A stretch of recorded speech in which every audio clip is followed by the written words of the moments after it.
Bismillahirrahmanirrahim. Assalamualaikum warahmatullahi wabarakatuh. Waalaikumsalam warahmatullahi wabarakatuh. Alhamdulillahirabbil alamin wassalatu wassalamu ala asyrafil anbiya'i wal mursalin wa ala alihi wa ashabihi ajma'in. Jamaah yang dirahmati Allah, kita bersyukur kepada Allah pada malam hari ini bisa kembali bertemu di kajian Ensiklopedi Salat jilid yang kedua. Setelah minggu lalu kita libur, tapi insya Allah sebagai pengganti hadiah antum, karena kemarin libur, nanti setelah Isya bagi-bagi coklat di luar. Coklatnya dari Arafah, setidaknya hari ini makan coklatnya, semoga antum dapat rezeki untuk wukuf di sana. Amin. Sekarang kita masuk dalam bahasan yang kelima di dalam jilid yang kedua ini, yaitu anwa'ul imamati fi sholati ala an-nahwi al-ati. Kata penulis, model-model atau variasi keimaman di dalam sholat adalah sebagai berikut. Ada di halaman 618 untuk versi Arab, dan di versi Indonesia halaman 86 di jilid yang kedua. Untuk menghemat waktu kita dengarkan pembacaan bahasa Indonesianya. Teman-teman terutama yang sudah punya PDF Arab, silakan menyimak kitabnya. Poin E, macam-macam imamah dalam salat. Yang pertama, menurut pendapat yang benar, anak kecil boleh jadi imam. Kata penulis, imamatus shabi jaizatun 'ala sahih. Menurut pendapat yang benar, keimaman anak kecil itu boleh. Maka saya katakan, atau boleh ditambahin di dekat-dekat tulisan ini, di buku masing-masing, bila imam saja boleh, apalagi di shaf satu. Bila menjadi imam saja boleh, apalagi hanya dia berada di shaf satu. Mana yang lebih utama posisinya, jadi imam atau shaf satu? Jadi imam. Apalagi hanya berada di shaf satu. Saya katakan hanya berada di shaf satu, karena ada beberapa kasus di mana sebagian orang, sebagian ustadz-ustadz melihat ada anak kecil berada di shaf satu, dimundurkannya. Saya pernah dengar di salah satu kajian saya ada bapak-bapak, ya, dia cerita sambil nangis gitu. Tapi di kajian nih, mau bertanya, tapi habis itu berderai air mata. Anak saya sekarang jadi malas ke masjid. Pada suatu hari anak saya itu sudah berangkat lebih awal. Jam 12 kurang sudah sampai masjid untuk Jumatan. Sudah duduk di shaf satu, dia ajak saya karena dia yang minta duduk di shaf satu. Begitu khotib dilihat ada anak shaf satu mau sholat, istau sufufakum, anak itu disuruh mundur ke bagian belakang. Jadi dia merasa kecewa. Perjuangan dia jam 12 kurang sudah duduk di shaf satu, disuruh mundur. Ya, akhirnya saya ajak lagi ke masjid. Ya namanya rasa kecewa anak-anak gimana ya. Yang jelas bapaknya bilang sedih, anak saya diajak ke masjid gak mau lagi saat ini. Ya, akhirnya saya kasih solusi, harus dibesarkan hati anaknya, diberikan pengertian. Kalau perlu bapak datang ke DKM-nya untuk menyampaikan kepada ustadznya, bahwa jangankan cuma berada di shaf satu, imam aja boleh apabila anak itu bisa sholat dengan tenang. Lanjut. Yang demikian itu didasarkan pada hadis Amr bin Salamah. Dia berkata, kami pernah berada di sebuah sumber air di perlintasan orang. Lalu ada beberapa orang berkendaraan melintasi kami. Kami pun bertanya kepada mereka, apa yang terjadi pada orang-orang? Siapa orang ini? Mereka menjawab, dia mengaku bahwa Allah telah mengutusnya dan memberikan wahyu kepadanya. Allah telah mewahyukan begini, dan aku hafal ucapan tersebut. Seakan-akan kata-kata itu tertanam di dalam dadaku. Sedangkan bangsa Arab, keislaman mereka itu menunggu masa pembebasan kota Makkah. Mereka berkata, biarkan dia dan kaumnya. Jika dia mengungguli atas mereka, berarti dia seorang nabi yang jujur. Setelah terjadi peristiwa pembebasan kota Makkah, setiap orang berduyun-duyun mengikrarkan keislaman mereka.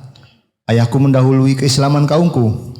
Ketika tiba, dia berkata, aku datang kepada kalian dari sisi seseorang yang benar-benar Nabi SAW. Sebelum dilanjut, siapa yang cerita panjang lebar ini? Cerita ini siapa yang menceritakan? Ada seorang mengaku jadi nabi, kemudian begini, begitu. Siapa yang mencerita ini? Amr bin Salamah. Umar atau Amru? Amru. Hah? Tulisannya Amr di sini. Di situ Amr. Ya, Amr ya. Atau Amru. Tapi bukan Umar ya. Yang bercerita adalah Amru bin Salamah. Nanti kita lihat bagaimana kisahnya Amru ini di usianya. Terus? Ketika tiba, dia berkata, "Aku datang kepada kalian dari sisi seorang yang benar-benar Nabi SAW." Beliau bersabda, "Sallu salatan kada fi hini kada. Wa sallu salata kada fi hini kada. Fa idha hadaritus salatu falyu'adzin ahadukum wal ya'ummakum aktsarukum Qur'anan." yang artinya, kerjakanlah salat ini pada saat begini dan kerjakanlah salat ini pada saat begini. Jika salat telah tiba, hendaklah salah seorang di antara kalian mengumandangkan adzan, dan hendaklah yang paling banyak hafalan Al-Qur'annya di antara kalian mengimami kalian. Ya, sudah berlalu penjelasan tentang siapa yang berhak untuk menjadi seorang imam. Dan ada 5 kualifikasi, dan kualifikasi pertama yaitu aqra'uhum li kitabillah. Siapa yang paling pandai membaca Al-Qur'an, ini ada ikhtilaf ulama. Apakah yang dimaksud paling banyak hafalan ataukah yang dimaksud yang paling baik dalam membaca Al-Quran? Karena ada sebagian orang hafalannya banyak tapi kurang baik dari sisi bacaan, dan ada sebagian yang bacanya bagus tapi kurang hafalannya. Ini ada ikhtilaf ulama. Lanjut. Mereka pun saling memandang, dan tidak ada seorang pun yang lebih banyak hafalan Al-Quran melebihi aku, karena aku telah mempelajarinya dari para pengendara atau kafilah. Maka mereka pun mengajukan diriku di hadapan mereka. Sedangkan pada saat itu aku berusia 6 atau 7 tahun. Bisa distabiloi atau diberi tanda. Wa ana ibnu sittin au sab'i sinin.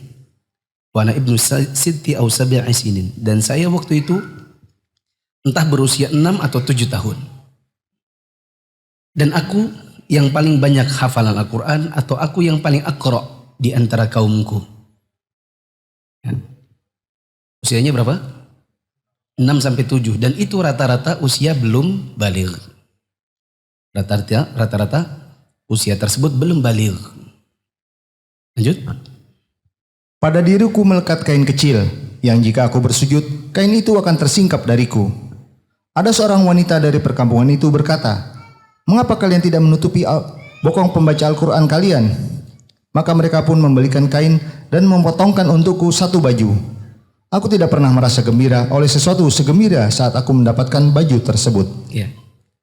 Ini cerita Amr bin Salamah di usianya 6 atau sampai 7 tahun. Di antara usia tersebut, Amr bin Salamah melihat ada utusan Nabi SAW yang memberikan semacam pengarahan atau edaran kepada kaumnya, yang salah satu isinya adalah Nabi SAW memerintahkan agar apabila datang waktu sholat, maka ada yang azan, dan yang aqra' dia menjadi imam.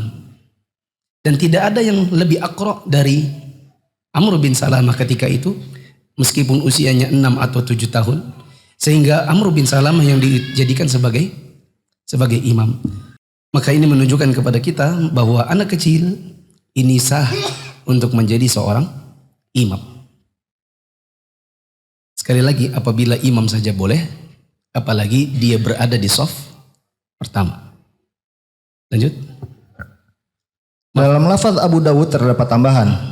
Amr bin Salamah berkata, "Tidaklah aku menghadiri suatu perkumpulan di antara kaum Jarm, melainkan aku yang menjadi imam mereka, dan aku pula yang menjadi imam salat jenazah mereka sampai hari ini." Lihat dulu catatan kaki pertama di paragraf paling awal. Ada ikhtilaf ulama tentang keimaman anak kecil. Apakah sah atau tidak sah? Coba dibaca. Catatan kaki nomor 30. Para ulama berbeda pendapat mengenai pengimaman anak kecil. Mazhab Syafi'i berpendapat bahwa pengimaman anak kecil sah secara mutlak, baik dalam salat wajib maupun salat sunnah. Sedangkan mazhab Maliki, Hanafi, dan Hanbali berpendapat bahwa pengimaman anak kecil itu tidak sah dalam salat fardu. Lihat kitab Al-Mughni Ibnu Qudamah.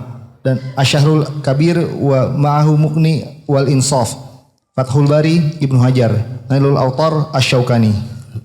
Intinya ada ikhtilaf ulama, tapi pendapat yang lebih kuat adalah anak kecil apabila memang dia sudah pandai dalam mengimami, tidak main-main, dan dia juga aqra, maka dia sah untuk menjadi seorang imam. Lanjut. Inilah yang benar, bahwa imamah anak kecil dalam salat fardu dan sunnah itu sah jika diajukan oleh sekelompok orang dan dia memang yang paling banyak hafalan Al-Qur'annya. Iya. Kalau kita lihat catatan kaki tadi, sebagian ulama seperti dalam mazhab Malikiyah, Hanafiyah, Hanabilah, mereka menganggap anak kecil itu tidak sah untuk menjadi imam di salat fardu saja. Tapi pendapat yang benar, kata penulis, wa hadza huwa as-shawab, anna imamat as-sabi tasihhu bil fardi wan nafl. Keimaman anak kecil itu sah baik salatnya salat fardu maupun salat sunnah. Jika memang kaumnya mengajukan dia sebagai imam dan apabila memang dia punya kecukupan di dalam hafalan Al-Quran. Lanjut. Sedangkan dia sudah mencapai usia 7 tahun. Ya, ini juga syarat yang ditetapkan oleh penulis, yaitu usianya kurang lebih 6-7 tahun. Lanjut. Hal itu karena tidak boleh kias dipertentangkan dengan nas, dan karena imamah Amr bin Salamah atas kaumnya terjadi pada zaman turunnya wahyu. Seandainya salat yang dilakukannya itu batal dan praktik yang dilakukannya tersebut tidak dibenarkan, pasti Allah akan mengingkarinya. Ya. Kita perhatikan ini istidlal yang sangat kuat. Cara berdalil yang sangat kuat, ya. Bahwa keimaman yang dilakukan oleh Amr bin Salamah di depan kaumnya terjadi di zaman turunnya wahyu. Apabila memang keimaman anak kecil itu dilarang, pasti akan datang wahyu berikutnya yang melarang hal itu. Tapi sampai Nabi wafat, tidak ada larangan sama sekali dari Allah Ta'ala melalui nabinya untuk seorang anak kecil dijadikan imam. Sama seperti pendalilan sebagian sahabat, mereka mengatakan kunna na'zil wal Qur'anu yanzil. Dulu kami biasa melakukan azal. Azal itu adalah salah satu cara supaya bisa istimta dengan istri tapi tidak sampai hamil. Sehingga keluarnya itu di luar gitu. Paham kan maksudnya? Ya, paham. Keluarnya itu di luar. Jadi dilakukan azal. Dan kalau azal itu dilarang, pasti Allah sudah menurunkan larangan itu melalui nabinya. Paham? Sehingga mereka mengatakan kunna na'zil wal Qur'anu yanzil. Ibarat kata kalau mau debat gitu sama orang, kamu kok azal? Mana boleh? Maka dijawab, kami dulu aja azal kok. Dan waktu itu Quran masih turun. Wahyu masih turun, Nabi masih hidup. Kalau memang gak boleh, pasti Nabi larang. Gitu. Terus siapa yang lebih kuat pendalilannya? Tentu yang mengatakan, kami dulu hidup di zaman Quran itu turun, wahyu turun. Tapi larangannya tidak ada. Dan itu menunjukkan bahwa azal itu boleh. Sama seperti apabila ada anak kecil, dia menjadi seorang imam, lalu kemudian Allah melarangnya, pasti sudah turun wahyu yang melarang.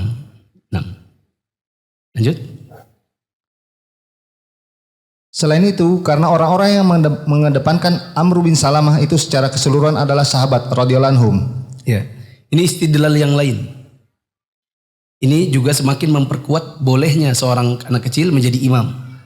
Kata penulis, wali anna alladzina qaddimu amran kanu kulluhum sahabatan. Dulu yang mengajukan Amru sebagai imam itu semuanya sahabat Nabi. Dan tentu tidak mungkin sahabat Nabi bersepakat di atas kesalahan. Kalau 1-2 orang salah individu mungkin. Tapi kalau bareng-bareng semuanya salah, maka ini tidak mungkin. Karena Nabi SAW mengatakan, majtama'at ummati 'ala dhalalah. Umatku, yaitu sahabatku, tidak mungkin bersepakat di atas kesesatan. Ini yang dimaksud oleh penulis. Tidak mungkin kalau itu salah dilakukan secara ijma atau konsensus para sahabat. Lanjut. Jabir radhiyallahu anhu pernah mengungkapkan, kami pernah melakukan azal. sedangkan Al-Quran turun. Dalam sebuah lafaz disebutkan, kami pernah melakukan azal pada masa Rasulullah SAW. Dalam riwayat Muslim disebutkan, kami pernah melakukan azal sedang Al-Quran turun. Seandainya hal itu merupakan sesuatu yang dilarang untuk dilakukan, pasti Al-Quran akan melarang kami melakukan hal tersebut. Ini pendukung. Ini dalil pendukung. Bahwa di zaman Nabi SAW, sahabat juga melakukan azal, ya, untuk bisa istimta tanpa hamil.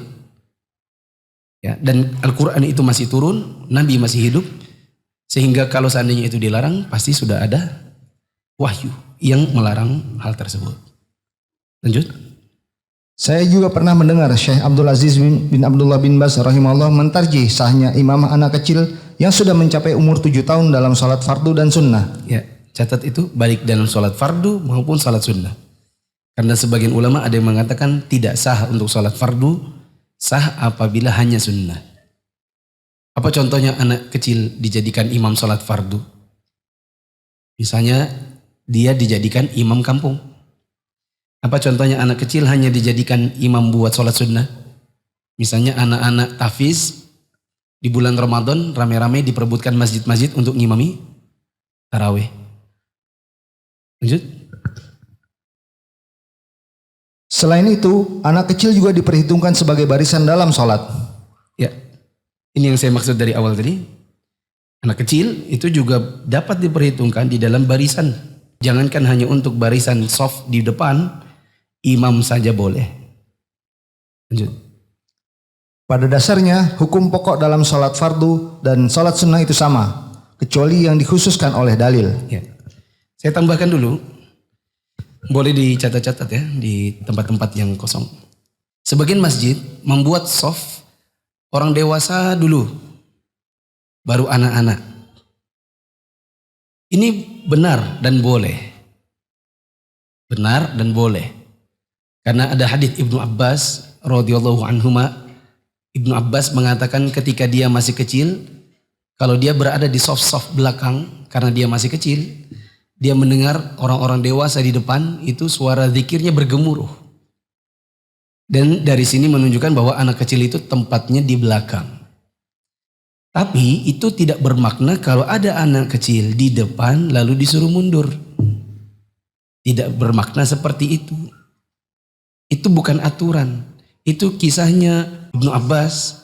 Dia menceritakan bagaimana dia mendengar di soft terdepan itu suaranya bergemuruh. Tapi tidak ada istidlal di situ berarti menunjukkan bahwa anak kecil wajib belakang. Ya. Catatan kedua, apabila anak-anak kecil dikumpulkan di belakang, apalagi kalau di zaman kita sekarang, apa yang terjadi mereka? Mainan. Begitu. Maka kalau berdalil dengan perbuatan para sahabat yang mengangkat Amr bin Salamah sebagai imam, maka kita katakan yang lebih tepat anak-anak itu jangan dikumpulkan di belakang. Kecuali kalau memang memang anak-anak itu mau di belakang dan mereka tidak main-main. Ya. Tapi kalau anak itu sudah di depan, maka biarkan. Apalagi anak-anak yang memang datang bersama orang tuanya. Berapa banyak bapak-bapak apalagi di bulan Ramadan, maju sini di depan, anak-anaknya di belakang rame, ya kan? Jadi sholat itu juga tidak khusyuk, karena begitu ramai anak-anak di belakang. Sampai-sampai saya dapati di Perumnas itu, waktu saya kecil, ada mandornya di belakang, nggak sholat tarawih, supaya apa? Jagai anak-anak di belakang. Ya, saya punya sepupu di Perumnas, dia bilang gini, kita kalau nanti taraweh di situ, gak usah sebut masjidnya ya, kita di situ. Tapi kita boleh main-main, itu ada yang bawa sapu, main-main betul-betul disapu, dipukul pakai kayu aja gitu. Ya. Dan saya dapati, saya masih ingat sekali, memang betul saat tarawih imam sudah takbir, bapak itu ada di belakang. Dia tidak tarawih, memang dia disuruh hanya untuk menjaga anak-anak. Ya, salahnya di mana juga? Salahnya di pemahaman. Padahal yang sebaiknya dilakukan, bapak-bapak yang datang sama anaknya suruh duduk, suruh sholat di sebelahnya. Jadi kalau perlu DKM atau imam di awal-awal Ramadan misalnya mengatakan begini, kepada bapak-bapak dan ibu-ibu yang membawa anak kecil, tidak apa-apa apabila anaknya dibawa, kami tidak larang, tapi mohon maaf untuk menjaga ketertiban dan kekhusyuan, mohon bapak-bapak bertanggung jawab terhadap anaknya masing-masing. Sebelum datang ke masjid, mohon anak-anaknya diberikan pijakan, diberi arahan. Nah, kita mau ke masjid, nanti di sana tidak lari-lari. Kemudian bapak-bapak minta tolong, anak-anaknya diberdirikan di sebelahnya. Kalau dia sudah mulai main-main, kalau perlu wajahnya ditolehkan ke depan. Bukan anak-anak itu kemudian, ya seperti tadi, bapak-bapak maju. Ustadznya lagi, anak kecil, mundur.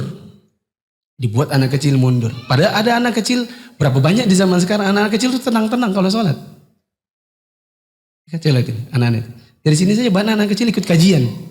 Yang mungkin zaman kita kecil dulu tidak ada anak kecil ikut kajian. Duduk tenang. Maka biarkan mereka di soft-soft depan. Bagus. Dan itu sah. Sekali lagi, jangankan cuma di soft satu. Jadi imam saja boleh. Nah, dan itu lebih baik daripada mereka berkumpul di belakang lalu main-main. Keimaman yang berikutnya, imamatul a'ma sahihatun bila karoha. Keimaman yang dilakukan oleh orang yang buta, atau dengan bahasa lain orang buta jadi imam, itu sah tanpa ada kemakruhan sama sekali. Dalilnya? Poin kedua, imamah orang buta itu sah dan tidak dimakruhkan. Hal ini didasarkan pada hadis Anas. Nabi SAW pernah mengangkat Ibnu Ummi Maktum sebagai wakil beliau untuk mengimami orang-orang, padahal dia seorang yang buta.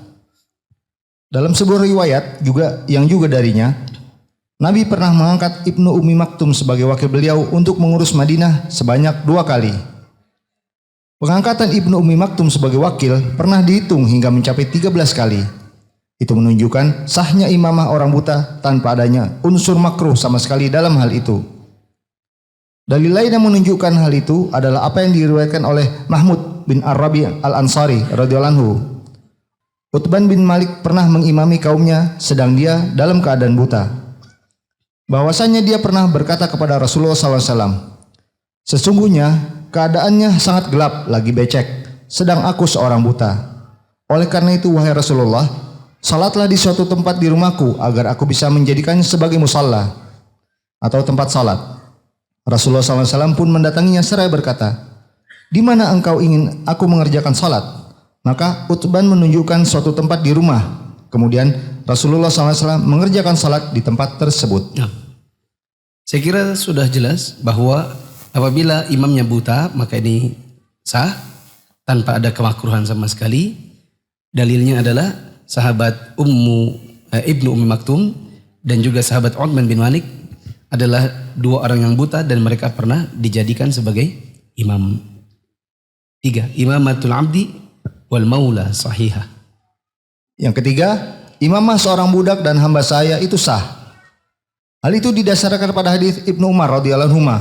Dia menuturkan, ketika kaum muhajirin yang pertama sampai di Aqabah, sebuah tempat di Kuba, sebelum kedatangan Rasulullah SAW, mereka diimami oleh Salim, maula atau hamba sahaya yang telah dimerdekakan, maulanya Abu Hudzaifah radhiyallahu anhu. Dan dia adalah orang yang paling banyak hafalan Al-Qur'annya. Dalam sebuah riwayat disebutkan dari Ibnu Umar radhiyallahu anhu, Salim maula Ibnu Hudzaifah pernah mengimami kaum muhajirin yang pertama dan para sahabat Nabi sallallahu alaihi wasallam di Masjid Quba. Di antara mereka terdapat Abu Bakar, Umar, Abu Salamah, Zaid, Amir bin Rabi'ah.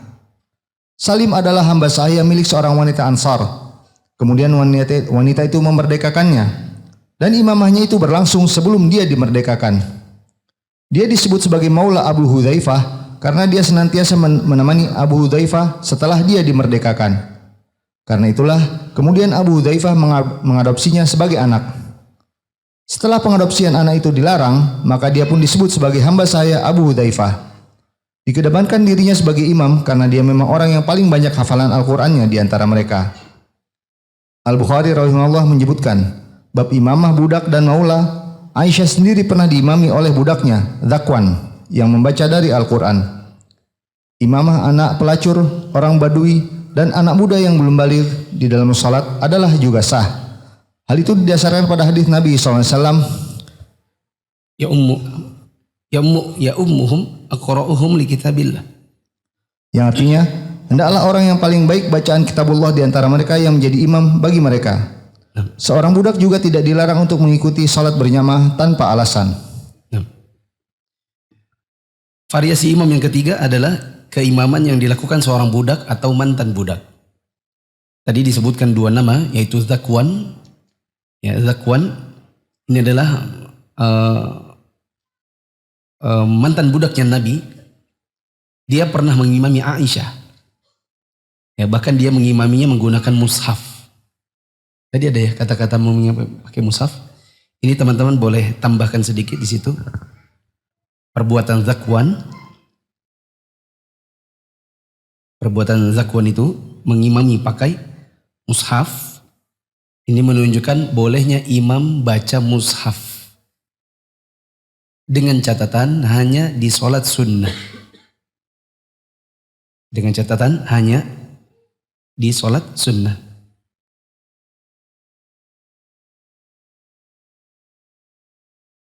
Demikian kata guru saya, Syekh Shalih bin Fauzan. Imam hanya boleh mengimami dengan membaca mushaf untuk sholat sunnah. Untuk sholat malam. Apabila untuk sholat fardu, maka tidak boleh. Dalil yang lain adalah perbuatan Salim Maula Abu Hudzaifah yang dulu juga mengimami para sahabat Nabi sebelum kedatangan Nabi. Bahkan yang menjadi makmumnya Salim itu adalah Abu Bakar, Umar, Abu Salamah, Zaid, Amir bin Rabi'ah. Ada challenge buat yang bisa minggu depan. Insya Allah dapat hadiah. Sebutkan kisah Salim Maula bin Hudzaifah yang sangat terkenal berhubungan dengan adopsi anak. Sehingga kemudian nanti ada hukumnya. Semakin bagus teman-teman menjawab, semakin lengkap ceritanya, semakin bagus hadiahnya. Tapi minggu depan. Sebutkan ceritanya Salim ini yang luar biasa berkenan dengan adopsi anak. Ya, dan apa hukum yang berkaitan dengan dirinya yang kemudian dijadikan dalil oleh sebagian ulama untuk suatu masalah tentang adopsi atau tentang persusuan. Baik, lanjut yang keempat. Keimaman yang keempat, imamatul mar'ati lin nisa, yaitu apabila seorang perempuan menjadi imam sesama perempuan. Silakan. Yang keempat adalah imamah seorang wanita bagi kaum wanita, itu juga sah. Yang demikian itu didasarkan pada hadis Ummu Waraqah binti Abdullah bin Al-Harith bahwa Rasulullah SAW pernah mendatanginya di rumahnya dan beliau telah menyediakan seorang muadzin yang mengumandangkan adzan untuknya.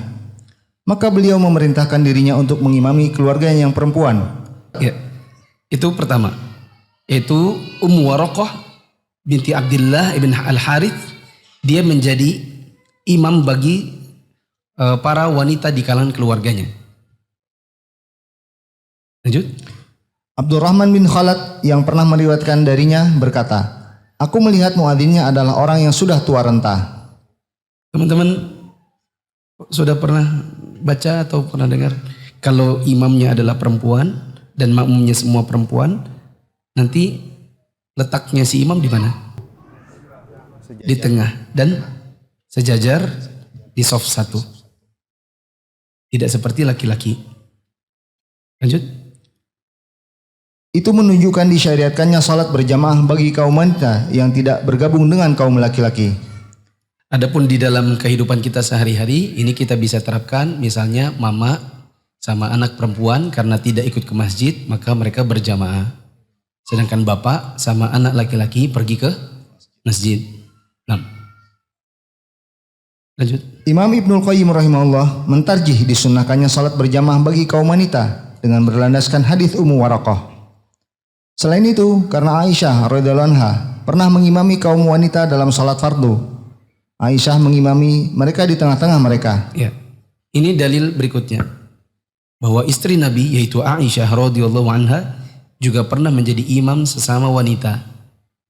Dan ditambahkan di situ fa'ammathunna bainahunna wasata. Dan Aisyah memposisikan diri sebagai imam dengan posisi berada di tengah para wanita yang diimaminya. Lanjut.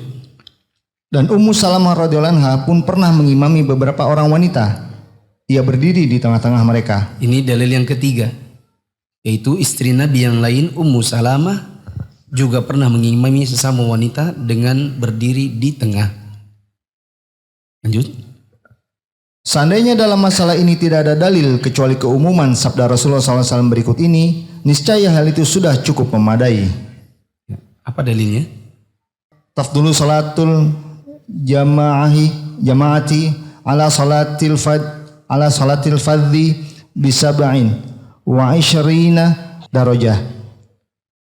Yang artinya salat berjamaah itu lebih utama daripada salat sendirian dengan pahala 27 derajat. Ya. Sehingga bisa juga disimpulkan apabila wanita sholat sendiri dengan sholat wanita di rumahnya jamaah sesama wanita, maka yang lebih utama jamaah apa sendiri? Berjamaah. Tapi begini, apabila dia berjamaah, wanita ini berjamaah tapi di masjid, dengan dia di rumah tapi sendiri, mana yang lebih utama? Di rumah sendiri. Tapi kalau di rumah saja sendiri dengan di rumah dan bareng anak misalnya, maka lebih utama berjamaah. Lanjut. Saya pernah mendengar Syekh Abdul Aziz bin Abdullah bin Bas, dia berbicara tentang hadis Waraqah. Dia berkata, bahwasanya hal itu menunjukkan disyariatkannya hal tersebut dan tidak masalah dengannya. Hal itu disunahkan. Hadis di atas meskipun sanadnya masih terdapat perbincangan mengenainya, tetapi hal itu merupakan macam tersendiri dan diamalkan dan bahkan didukung oleh hadis yang diriwayatkan dari Aisyah dan Ummu Salamah, yang keduanya pernah mengimami keluarganya. Hanya saja saat mengimami dia berdiri di tengah-tengah kaum wanita.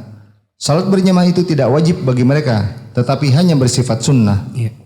Coba naik ke catatan kaki. Catatan kaki ini di sini nomor 3, coba dibaca. Ada ikhtilaf. Catatan kaki nomor 49. Para ulama berbeda pendapat mengenai salat berjamaah bagi kaum wanita yang tidak bergabung dengan kaum laki-laki, yaitu di rumah mereka. Ada yang mengatakan bahwa hal itu sunnah hukumnya, karena Nabi SAW telah memerintahkan Waraqah untuk mengimami keluarganya. Ada juga yang mengatakan bahwa hal itu makruh hukumnya. Di situ Waraqah ya. Yang benar Ummu Waraqah. Kalau Waraqah doang enggak ada hubungannya sama kayuman wanita nantinya. Ada yang hilang di situ, yang benar adalah Ummu Waraqah. Nanti tolong di foto, ditaruh di grup. Diulang. Ada yang mengatakan bahwa hal itu sunnah hukumnya, karena Nabi SAW telah memerintahkan Ummu Waraqah untuk mengimami keluarganya. Ada juga yang mengatakan bahwa hal itu makruh hukumnya, dengan mengatakan bahwa hadis Ummu Waraqah itu dhaif. Ada juga yang berpendapat bahwa yang demikian itu mubah, karena kaum wanita masuk dalam hitungan ahlul jamaah. Oleh karena itu, dimubahkan bagi mereka untuk datang ke masjid guna mengikuti salat berjamaah, sehingga pelaksanaan salat berjamaah di rumah bagi kaum wanita itu mubah. Karena pada yang demikian itu lebih menutupi aurat mereka. Dan pendapat yang benar adalah salatnya perempuan di rumahnya secara berjamaah, insya Allah itu lebih utama daripada salat sendiri. Tetapi salat sendirinya dia di rumah lebih utama daripada dia pergi ke masjid meskipun di masjid berjamaah. Lanjut nomor 5. Imamah seorang laki-laki untuk jamaah kaum wanita juga sah. Ya. Ini pas kebetulan kemarin di Bandara Soekarno-Hatta itu di ruang tunggunya kan musola yang betul-betul di ruang tunggu itu kan kecil banget. Ya. Akhirnya jamaah laki-laki berangsur-angsur cuman dapat sekitar 8 orang, berkloter-kloter sampai orang terakhir jamaahnya mengimami semuanya perempuan di belakangnya. Dia jamaah laki-laki sendiri, yang pas masuk semua di belakangnya perempuan. Jadi setelah selesai dia nanya ke atas, Ustaz, anak tadi semuanya perempuan, bolehkah? Nah, di sini jawabannya, ya, boleh atau tidak seorang laki-laki mengimami semuanya perempuan? Jawabannya boleh. Yang tidak boleh adalah berkhalwat, laki-laki perempuan berduaan jadi imam dan jadi makmum, tapi bukan mahram. Ini yang tidak boleh. Dulu di kampus saya kalau kita dapati ada laki-laki mahasiswa agak berdiri di belakang, terus di belakang itu ceweknya pacaran begitu kan, ya, tapi berjamaah, ceritanya mau menjadi pacar solehah. Maka ini tidak sah. Salat berjamaah dalam keadaan berkhalwat, laki-laki perempuan. Tapi kalau perempuannya ada beberapa, maka ini boleh. Coba dibaca. Didasarkan pada beberapa khabar yang berbicara tentang hal itu.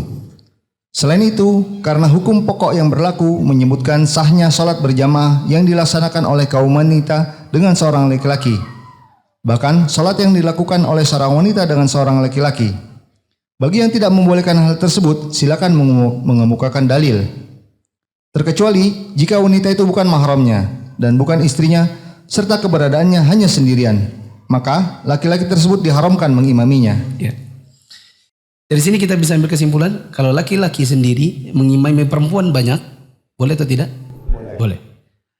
Kalau perempuannya sendiri, tapi itu istrinya atau mahramnya? Boleh.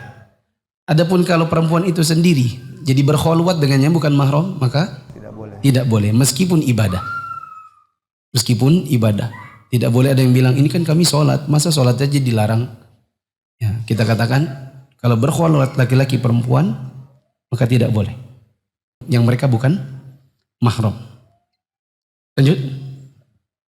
Hal tersebut didasarkan pada hadis Ibnu Abbas radhiyallahu anhu yang dimarfukannya. La yakhluwanna ahadukum bi imra'atin illa ma'a dhi mahram. Janganlah salah seorang di antara kalian berkhalwat atau berduaan dengan seorang wanita, kecuali disertai mahramnya. Yang benar adalah bahwa imamah seorang laki-laki untuk kaum wanita itu tidak dimakruhkan, kecuali jika dikhawatirkan muncul fitnah. Jauhilah hal tersebut, karena setiap jalan yang mengarah kepada yang haram adalah haram. Zakwan, hamba saya Aisyah radhiyallahu anha, pernah mengimami Aisyah dengan membaca Al-Quran. Ikut Mia belajar Islam jadi lebih mudah dan makin yakin. Kita belajar dari yang paling dasar, yang paling utama, dan yang paling kita butuhkan. Mufid Islamic Academy atau MIA adalah sebuah program pembelajaran Islam melalui pembahasan kitab-kitab para ulama yang dibahas secara terstruktur dan berjenjang. Untuk informasi lebih lanjut tentang pendaftaran, teman-teman bisa mengakses di media sosial Mufid TV Official, baik yang ada di Telegram, YouTube, Instagram, maupun di Facebook. Assalamualaikum warahmatullahi wabarakatuh.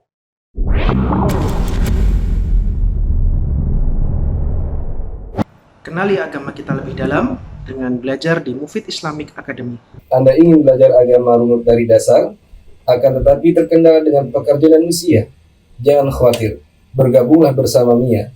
Dengan belajar di Mia, Anda akan mendapatkan metode yang mudah untuk difahami, dan Anda bisa belajar kapan dan dimanapun Anda berada, akan tetapi tetap ilmiah.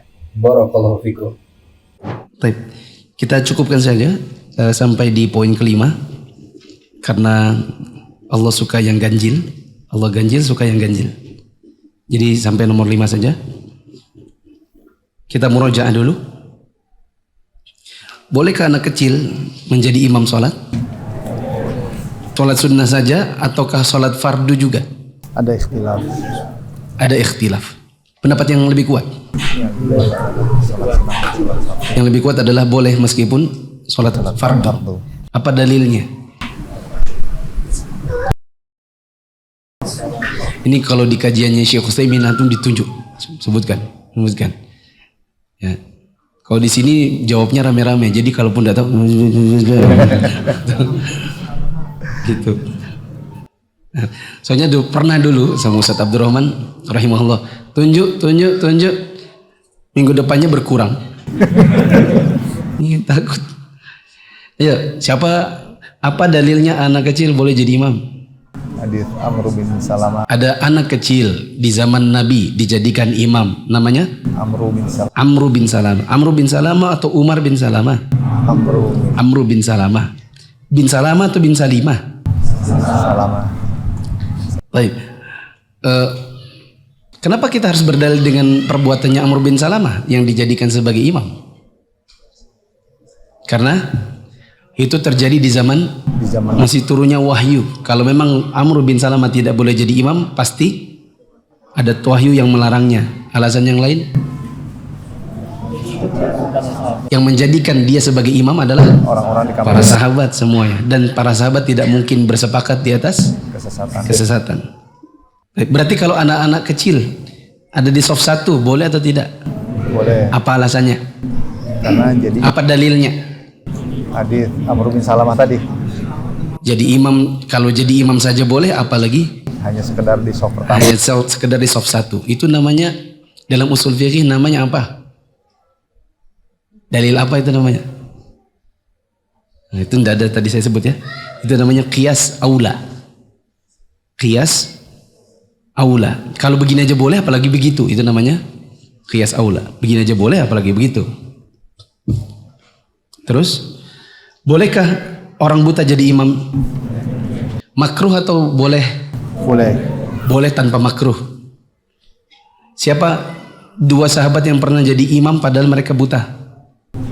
Abdullah bin Umi Maktum. Abdullah bin Maktum dan Utban. Uthman bin Malik. Ini kayaknya perlu saya tanya, saya tunjuk ya.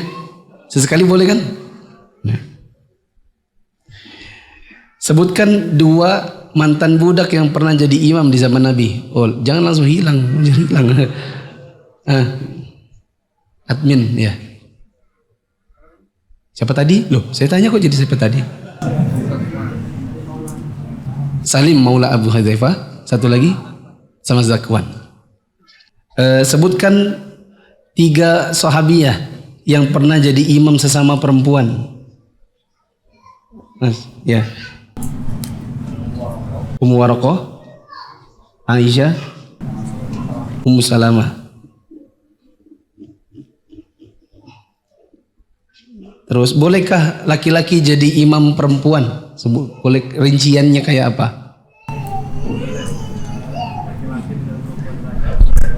Laki-laki mengimami perempuan banyak boleh? Laki-laki dengan 1 perempuan kalau dia mahram boleh? Laki-laki dengan 1 perempuan yang bukan mahram tidak boleh. Sampai sini dulu. Ada pertanyaan?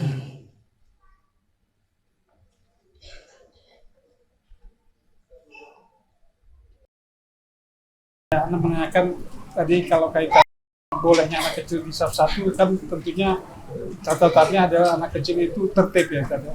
Iya. Kecil yang tidak yang luar biasa aktif gini-gini itu boleh dia diberikan tempat khusus supaya tidak mengganggu jamaah yang lain. Gimana Ustaz? Ya. Tentu perkataan saya yang pertama bahwa anak-anak di soft 1 itu boleh. Dan tadi sempat saya singgung ada sekitar 2-3 kali, yaitu anak-anak yang memang sudah bisa sholat dengan tertib. Lalu saya bilang, anak-anak di sini aja banyak yang duduk kajian tertib, apalagi cuman sholat. Tadi saya bilang gitu kan. Sehingga yang saya maksud adalah anak-anak yang memang tertib sholat. Nah sekarang masalahnya, sebagian bapak-bapak membawa anak-anak yang tidak tertib sholat. Jadi apakah anak-anak ini perlu ditempatkan di tempat khusus? Jawabannya ada 2 solusi. Solusi pertama, dia sebelum dibawa ke masjid dikasih pengertian dulu, tapi ditaruh di paling ujung. Jadi kalau nanti bapaknya tidak bisa mencegah dia lari, dia tidak mutus soft. Karena kadang-kadang anak itu di tengah-tengah sholat dia lari, ngeliat temannya lari juga dia, ya kan? Sehingga akhirnya putus softnya, sehingga orang perlu bergeser. Tapi kalau dia di pinggir, maka tidak ada masalah. Solusi kedua, tidak usah dibawa. Solusi kedua, kalau kita sudah tahu anak kita ini malah mengganggu, maka tidak usah dibawa. Begitu. Ada sebagian masjid yang justru membuat peraturan tidak boleh bawa sama sekali anak kecil belum balik. Ya, tapi ini juga menurut saya juga kurang tepat karena anak-anak perlu dibiasakan untuk hadir di masjid dari kecil. Jadi DKM boleh memberikan himbauan agar orang tua memberi pengertian sebelum datang dan anak-anak yang dibawa di soft 1 boleh ditempatkan di pinggir-pinggir apabila mereka belum bisa sholat dengan baik. Adapun yang sudah sholat dengan baik maka biarkan di tengah sekalipun. Dia tidak dianggap pemutus soft.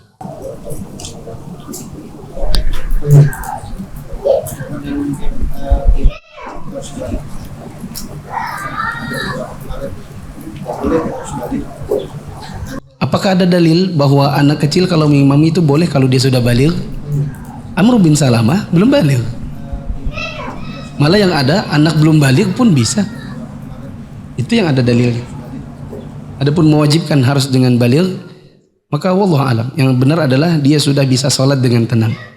Karena Amru di usianya cuma 6 sampai 7 tahun dan itu belum waktunya baligh. Nah, ada pertanyaan? Masih ada 1 menit. Ya Pak. Masalah itu anak kecil yang cepat nyatakan tidak boleh karena masih kotor dia karena belum sunat. Apakah anak yang belum sunat itu memutus soft? Ini butuh dalil juga. Karena ada yang mengatakan tidak boleh di soft 1 soalnya belum sunat. Siapa yang bisa pastikan anak itu belum sunat? Ada anak 2 tahun sudah sunat. Tidak ada juga ustadz yang bilang, mundur, belum sunat kan? Tidak ada juga yang bilang begitu. Ya, ustadznya juga tidak tabayun berarti. Ya kan? Kenapa dia tidak bilang sudah sunat nak? Kenapa dia tidak bilang begitu? Yang benar tidak ada dalil. Pokoknya anak itu bisa sholat dengan tenang maka dia boleh di soft 1. Tapi mungkin dia tidak ditaruh di tengah karena mungkin dia belum mengerti cara menggantikan imam kalau imamnya batal. Begitu ya. Subhanakallahumma bihamdika asyhadu an la ilaha illa anta astaghfiruka wa atubu ilaik. Wassalamualaikum warahmatullahi wabarakatuh.